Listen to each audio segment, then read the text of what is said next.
Chapter 14. Inside Nick. On the outside, Nick was still Nick, but inside it was different. Oh, sure, he still had a lot of great ideas, but now they scared him a little. For instance, Nick learned in social studies class that people who buy stuff are called consumers. If consumers stop buying, stores and shops and restaurants go out of business. Then boom, a new idea hit him. All the kids loved lunchtime, but the awful part about lunch was the eating part, school food. And the food was never a surprise. You had to smell it all morning and then go eat it.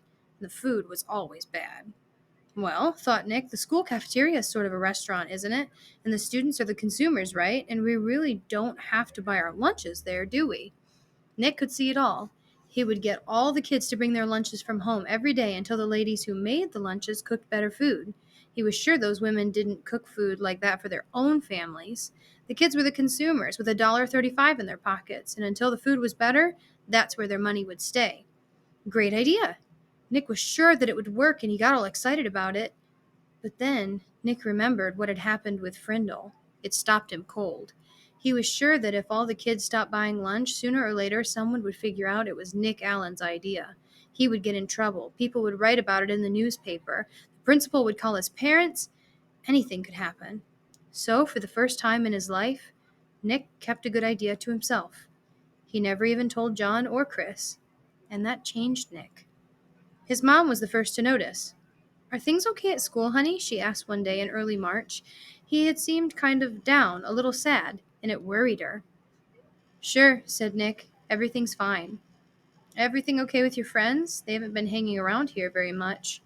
"Mom, honest, everything's fine. It's winter. Everybody's just really busy with hockey and basketball, that's all." And Nick went to his room and shut the door. Mrs. Granger noticed the change, too, the clever little rascal who had looked her in the eye and said, "But I really didn't have a Frindle with me." That boy wasn't in her class anymore. Now a quieter, more careful Nicholas Allen came into class every day. He did all of his work perfectly, didn't speak unless she called on him, didn't laugh and joke with his friends like he used to. School would be over in a few months, and it seemed like there was nothing she could do to help him. Towards the end of the year, Nick remembered the letter that Mrs. Granger had asked him to sign on the back when the Frindle business had just getting started. The chess game was over, and he was expecting to get that letter from Mrs. Granger any day. But all spring it didn't come, so he thought she must have forgotten about it. Nick was afraid to bring it up again, but he was dying of curiosity. So, on the last day of school, Nick knocked on Mrs. Granger's classroom door.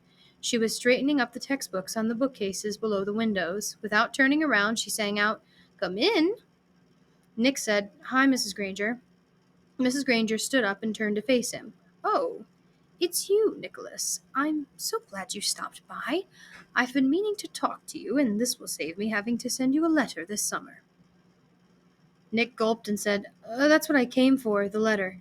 Mrs. Granger looked puzzled for half a second. Then she said, "Oh, that letter." Then she paused. "You will recall, Nicholas, that I said I will send you that letter when all of this was over. And it's not over." "It's not?" Nick tilted his head to one side and said, "When will it be over, then?" Mrs. Granger smiled and replied, "Oh, believe me, Nicholas, you'll know when it's over. I wanted to talk to you about something else." She walked across the room and stood about 2 feet from him. Nick had grown during the year, and their eyes were almost on the same level now. Nick noticed that the eyes were softer, but just as powerful. "I've noticed that you've been very quiet for the past few months. You know, Nicholas, you didn't do anything wrong this year. I know a lot of things happened and a lot of things were said, and you must have had some difficult days here and there. But your idea was a good idea, and I have been very proud of the way you behaved most of the time." Nick was embarrassed, but Mrs. Granger kept on talking. "And, Nicholas, you have great things to do in this life. I'm absolutely sure you do, and you mustn't let a few hard days trick you into clamming up." Then Mrs. Granger reached out and shook Nick's hand and looked him in the face. Her eyes were turned up brighter than Nick had ever seen them before. She said, "Nicholas Allen, I have enjoyed having you as a student. Now, you go out there and have a wonderful summer, and I expect to hear remarkable things about you, young man." Mrs. Granger watched Nick start to leave, but before he got to the door, he turned and said, "Thanks, Mrs. Granger. You have a great summer too." Then he grinned and said, "And don't forget to buy some new Frindles for next year." Thanks to his little talk with Mrs. Granger, along with a healthy dose of summer vacation, Nick made a full recovery. He was proud that he had made up a new word, and he enjoyed thinking about all the commotion it had stirred up. That one little word had made fifth grade a year to remember. Before he started sixth grade, Nick was Nick again, and all through junior high and high school and college, he proved it.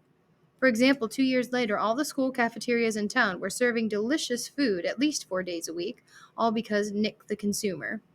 And the state superintendent of schools had to make a special trip to Westfield to learn why this little town had the most successful school lunch program in the state. And in high school, well, the stories about Nick's other adventures could go on and on and on. But that would delay the end of this story, the one that started when Nick was in fifth grade. Because the end of this story came later, 10 years later. And what was happening to Nick's word during those 10 years? Nothing fancy, nothing exciting. Words don't work that way. Words either get used or they don't. And Frindle was being used more and more. It was becoming a real word.